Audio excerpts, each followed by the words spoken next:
Hello friends, আজকাল common problem হচ্ছে pregnancy এসে যায়, যখন তখন প্রেগনেন্সি এসে যায়, আনপ্রোটেক্টেড ইন্টারকোর্সের ফলে প্রেগনেন্সি এসে যায়।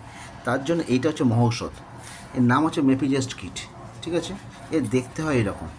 এটা খাওয়ার নিয়ম হচ্ছে, আমি জাস্ট আপনাকে দেখিয়ে দিলাম, দেখে নিন কীভাবে খেতে হয়।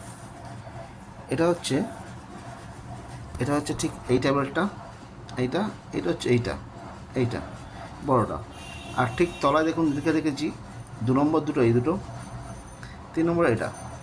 তো এইটা খাবেন ঠিক, যদি আজকে রাত 9টায় খান, তার পরেরটা খাবেন ঠিক এই দুটো তার 48 ঘন্টা পরে, আফটার 24 আওয়ার্স। তার টায়ারটা ঠিক আফটার 12 আওয়ার্স। ঠিক আছে, 12 আওয়ার্স। তো এটা খাওয়ার পর অনেক সময় পেন হয়।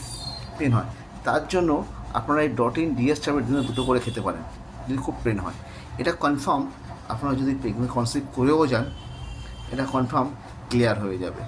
সেই জন্য আপনারা চিন্তা করবেন না, যখন তখন খেতে পারেন এই ওষুধটা। যদি আপনারা প্রেগনেন্সি না চান তো অবশ্যই ইউজ করুন এটা। এটা অযথা মিসইউজ করবেন না। এটা কনফার্ম থাকবেন যদি পজিটিভ প্রেগনেন্সি হয় তবে, না হলে কিন্তু না এই ওষুধটা। ঠিক আছে।